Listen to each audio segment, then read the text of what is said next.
thought on with the agenda, and Brian will now introduce our speaker. Thank you. I will have a shot at our speaker's name. I'll probably get it wrong. Olia, is it? Something like that. Something like that. He's visiting us from the, going to talk to us about the radio Harold Hill, which is something I admit I had not heard of until I saw our speaker, but I did take the trouble to have a look on the website. Some of you may have done, and it looks a very interesting situation with community radio, so I'm not going to muck about anymore. He's got with him his partner, just in case he forgets anything. She'll get in on that. So without more to do, the floor is yours, sir, please. I want to first of all say thank you very much for inviting us here. And I do agree with you, sir. English is not my first language either. And so I've been told that I have a very strong African accent, but I'll try to talk as slowly. Okay, doesn't work. You are doing very well. Thank you very much. Shukriya.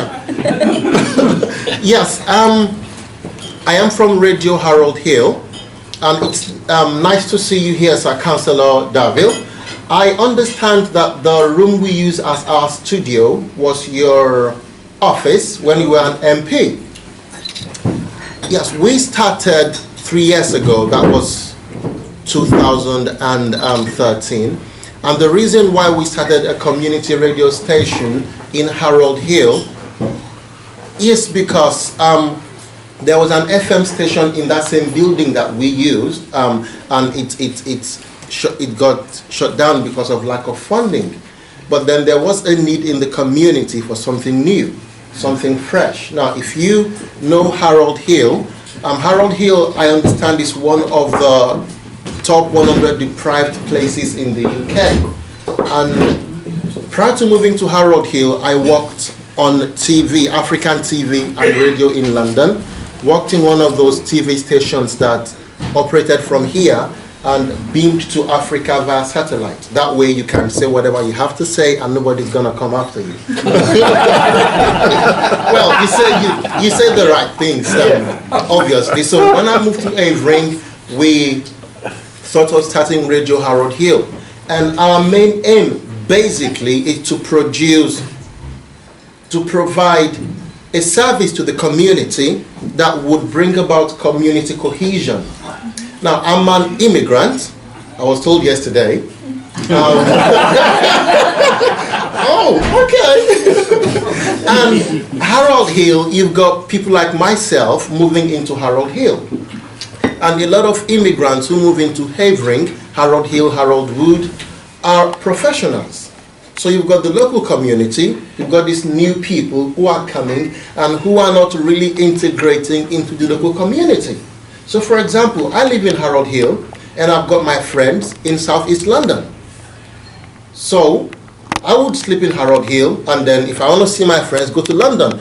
To cut my hair, I'd have to go to Camberwell or something like that. I mean, no cohesion. And we thought, how about if we start something that everyone is interested in? And the ideal thing to do was to start a radio station. Now, apart from community, sorry, I'll have to consult my notes or else Sarah will hang me when we leave here. Not literally, obviously. That is Sarah, she is also one of my colleagues. Apart from community cohesion, one main thing that we do is to broadcast. Obviously, we're a radio station, we broadcast. But what we do is we get people who have got interest in radio, but have not got any radio qualification, and we train them. Like Sarah here, for example, her first degree is in Equine Science. I did not know what that was until I met Sarah. Apparently it's about horses, yes. But then she wants to be a journalist, and so she came to us. And what we do is to train her and send her out there. We're covered insurance-wise. Send her out there to go get stories, and then we publish the stories. And when she eventually wants to go back to school, to uni, or do a course, and they require her to have had some experience, she can say, I've had an experience at Radio Harold Hill. So as a community radio station, we help people to get on the ladder of radio broadcasting. And last year, the National Lottery was so kind to us, they funded us to provide free training for Havering residents this year. And so far, we've trained 10 people so far. 5 in March, and also 5 in April.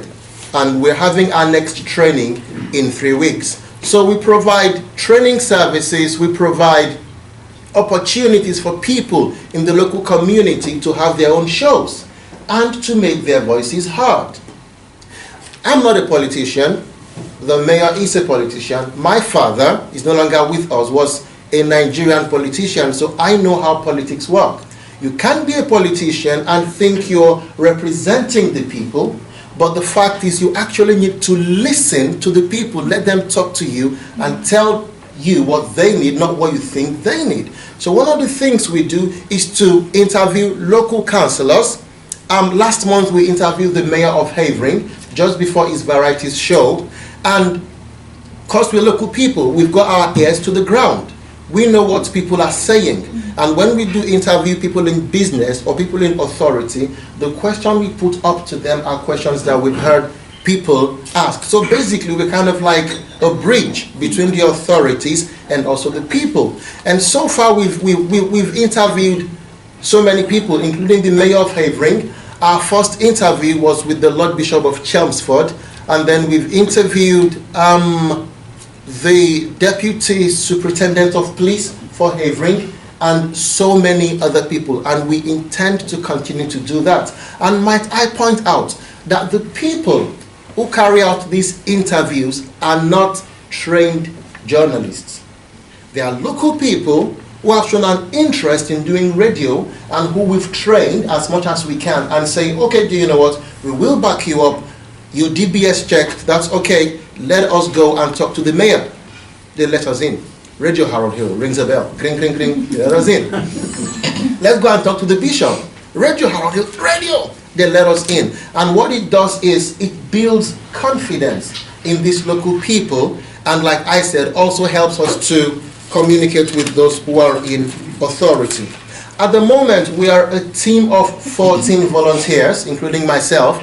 I am the station manager, and my role is to make tea and coffee for all of them. So I have a colleague called Danny, and Danny comes in the studio and goes, Oyin, can I have a cup of tea, please? Oh, okay, they are presenters, you don't want to lose them. So I go make his cup of tea. There was this day he came in. I was like, Danny, yes, Oyin, do you want a cup of tea? He said, yes. I said, that is the kitchen, make it yourself. So that was the only day I gave my role away. So a team of 14 people, and I can say that we represent what Avery is becoming, and that is multicultural. I'm Nigerian, I'm African, I'm on the board of directors. We have a Romanian, we have an Irish lady, 2 English people, and someone from Barbados. I think they call them Bajan or some, not Barbadian, something like that. But he's from Barbados. And also the team that works with us. We've got an Indian, we've got another Romanian, and at the moment we have a Polish lady who comes in to do our training. So we are very multicultural, and our age, our oldest DJ, who was with us 2 years ago, but he's done loads of recordings that we play, is aged, I think he's 74 now. And our youngest volunteer is a 14-year-old boy who is homeschooled by his mom. So whenever he comes to the studio, his mom comes with him. And that is really what we want to do. Bring everybody in the community together to do what they love. To get their opinion and voices out there. What is our vision for the future? Basically, to continue to do what we do. To be a local radio station in Havering that operates, okay, now I'm going to sound like a government of the people, for the people, and by the people. I had this written down. To be the local radio for Havering, run by locals in Havering for the benefit of Havering residents. That is what we want to be. We don't want to be the BBC, but like I tell my volunteers, I want them to be able, from what they've learned with us, to be able to go to the BBC and say, I've got the degree and I've also got the experience. I want you to employ me. My belief is, be bold in whatever you want to do. Ask the questions. Make your request known. The worst you can get is a no. But you won't get a no or a yes if you don't try. And how would you go to the BBC or to ITV and say you want to be a staff if you've not got the experience?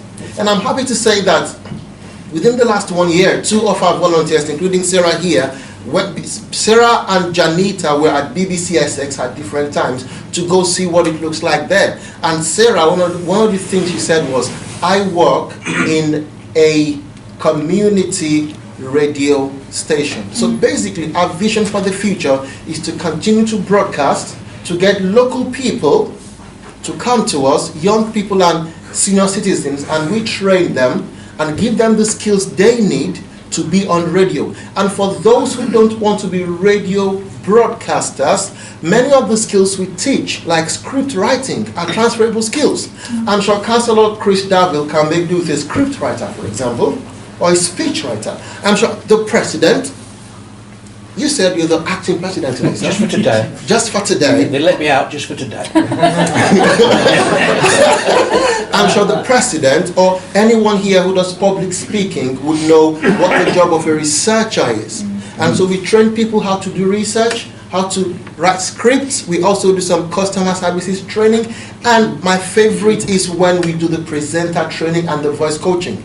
Because it doesn't matter what you do. As long as you talk to people, you need to know how to work your voice. So for example, I wouldn't talk like this. I would talk like this. Because my voice training coach taught me that when you're talking to people, you've got an accent, so you have to speak slowly and you have to project, but don't shout. That is what we do. That is what we train people. And our belief and hope is that those that we've trained will go on to make use of their skills for the betterment of Havering and for themselves, and ultimately for the United Kingdom. Thank you so much.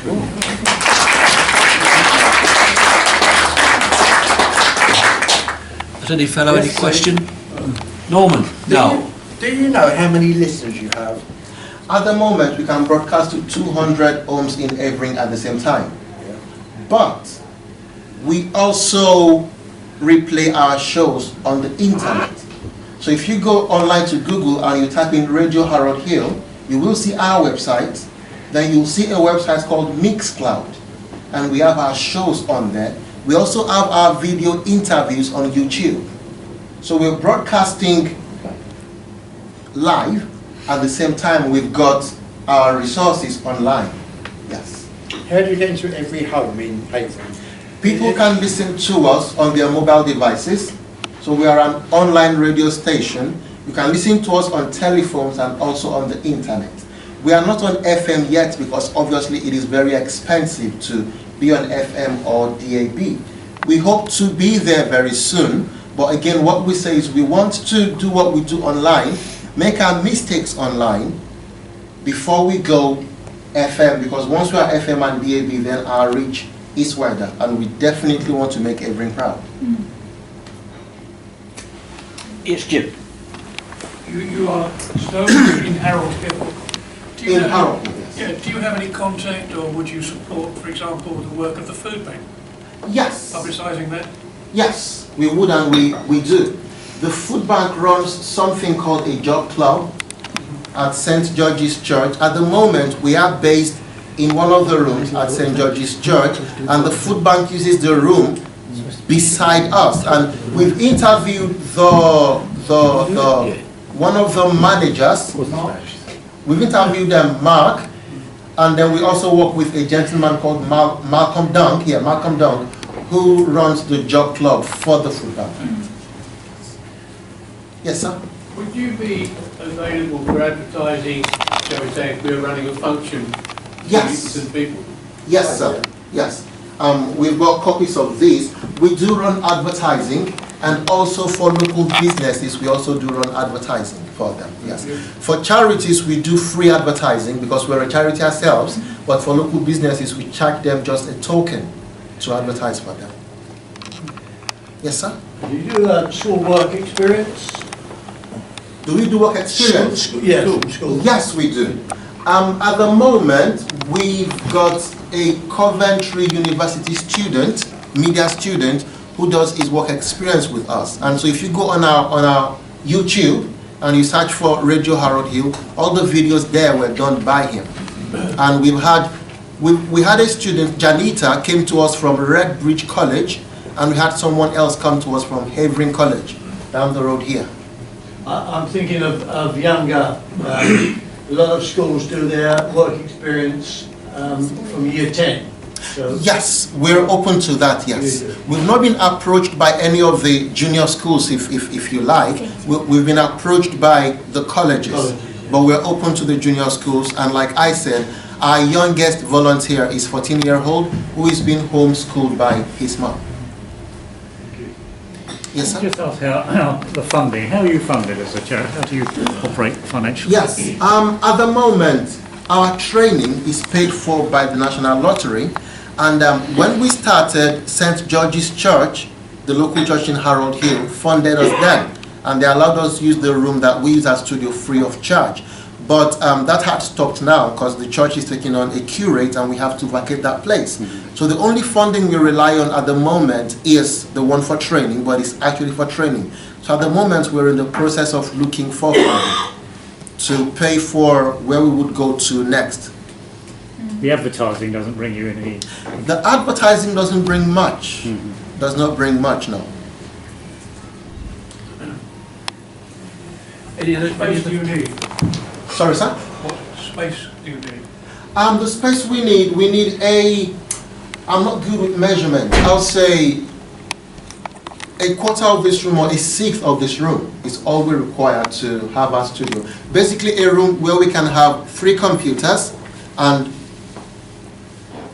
tables by the wall and 3 chairs, basically. I suggest you talk to Mark at Food Bank. He has spare space in his offices there. Oh, thank you, sir. Thank you. Thank you very much. Thank you for that. I mentioned the food bank after the club's involvement with the food bank while we were having lunch, so they are aware of Pat's. Yes, I mentioned your good lady's name, and there is a connection there, obviously. And if I could just say as well, I've got a degree in horses, and I started at the radio, not related, and I started at the radio with absolutely no experience, no qualifications in media studies whatsoever, and I've started from knowing nothing to knowing quite a lot, and being able to go out and being a functional journalist and a co-presenter in the radio, which I love. And when I did my work experience, it was supposed to be like a shadowing at BBC Essex, they offered me a job because I had the experience of working in the radio. At the moment, I'm still learning, so I said, you know what, in a couple of months, I'm really interested in that position. So I'm still learning, more training, vocal coaching, and hopefully I'll be at BBC Essex. So, thank you. Yeah, well done. Thank you very much. The idea of having this fete is basically, like yourselves, is to promote Rotary and Havering. There's 3 Rotary clubs. There's Romford Club, Havering East and us. And we find is when you go out in the field and you say to somebody, what is Rotary? And they say, is it a watch? Is it a this? Is it a that? And they just don't really know what Rotary is all about. So the idea of doing this fete is to actually promote Rotary and Havering so people get to know what we do. Because, I mean, all of us do some fantastic work, as you probably well know. I mean, just our club alone, we've donated almost £100,000 to the hospice. It's our little club. So, you know, we do a hell of a lot in the area which people don't really know about. And what I'd like is, I don't know if you can help you to help us to actually promote Rotary in the area. Yes, we can. We can have Rotary, if you'd like, come on radio like once a month or every 2 months, and we interview you about what you do. Would it get monotonous? No. We know what we do. We bring questions to you that you would answer, and then we would promote Rotary. We can also promote Rotary by advertising for you every day or every week on our website and also on air on radio. Yes. Thank you. Any other fellows? Yeah, well, just sitting around the table here during the meal, we've already been talking positively about how the radio station can help us and we can help them. They're going to mention the fete. You're going to volunteer to come to the blood pressure Absolutely. awareness Yeah. on the day. So from small seeds grow who knows what. So, but it's all positive, which is a good thing. And also like a stall at the fete. Yes, indeed. Promotes the- Yeah, we're interested in that, So yeah. you're having a stall there as well. Yeah, trying to involve with you guys as well, which is really nice, yeah. Yeah. Well, I'm quite sure we all found what's been said extremely interesting. It wasn't what some of us were expecting, but that was to our shame. It's been extremely entertaining, positive. It's good to know that there is a radio station like this, because there's obviously a niche for it. Yeah. And as you say, at the minute you're only online, but you hope to get FM, and the sky's the limit. So I'd like you to show your appreciation for in our usual manner.